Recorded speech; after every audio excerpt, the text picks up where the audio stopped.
It's the season of giving, ika nga tuwing holiday season. Ako, ito yes, na. pero Miss Suzy, pwede rin naman gawing itong season of negosyo, di ba? Hindi lang, Yes, gatherings. yes. Kaya sa mga naghahanap ng pwedeng pagkakitaan, may suggestion kami. Kita nyo itong embutido namin, and this one, nasa Llanera, kanina. Pero ito ngayon, naka-display na naman. May naprito na, meron pa tayong naka-slice, at naka-prep. Merong mistisa, may mistisang embutido.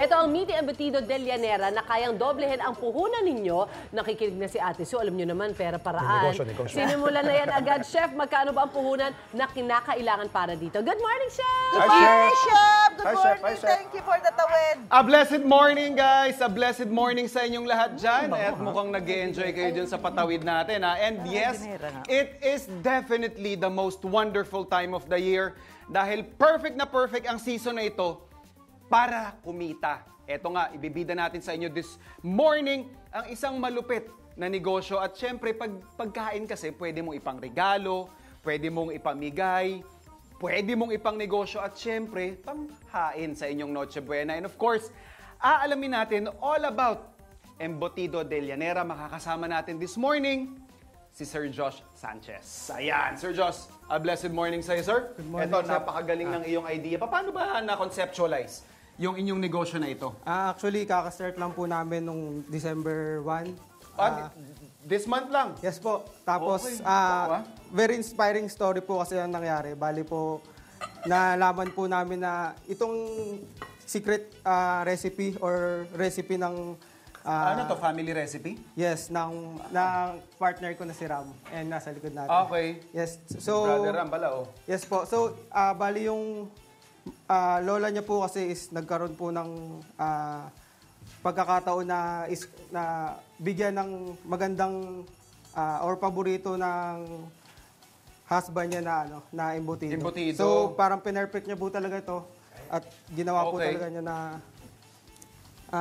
perfect at saka parang made. Kumbaga hinaasahan Yes nyo talaga po, yung parang pinakamagandang malupit na recipe Yes po. na pwedeng pang negosyo. Yes po. Tapos kanina may tanong si Ma'am Suzy, magkano daw ba yung puhunan dito sa negosyo na to? Magkano yung inumpisahan nyo, Josh? 210 po.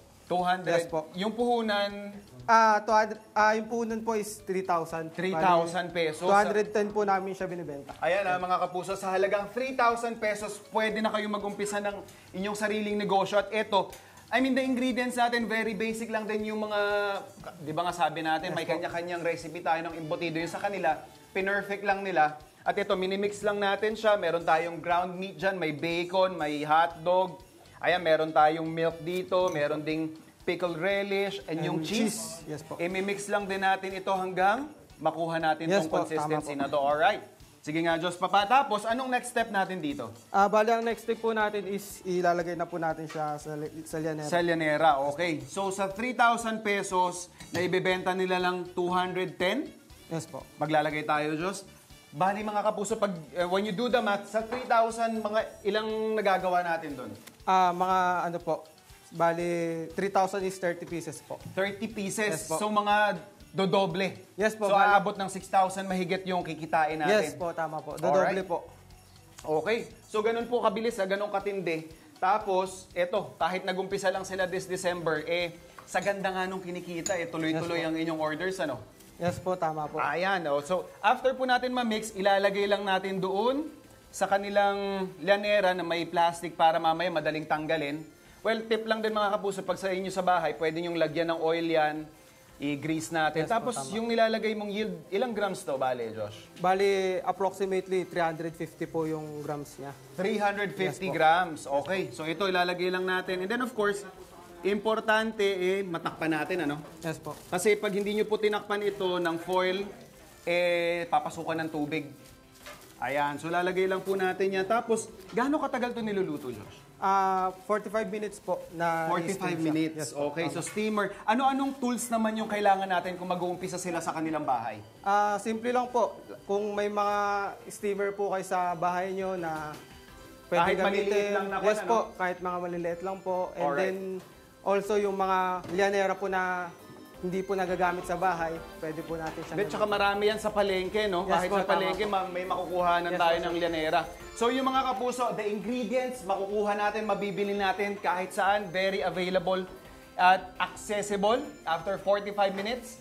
Eto na, yung kalalabasan niyan. And of course, kagaya ng nakalatag sa studio kanina, pwede nyong i-present ng ganyan, di ba? So mamaya mga kapuso, tuloy-tuloy yung food adventure natin kasi syempre, lalapangin namin to ni Josh mamaya. Marami pa kaming ibibigay sa inyong tips. Dito lang sa inyong pambansang morning show kung saan laging una ka. Unang hirit!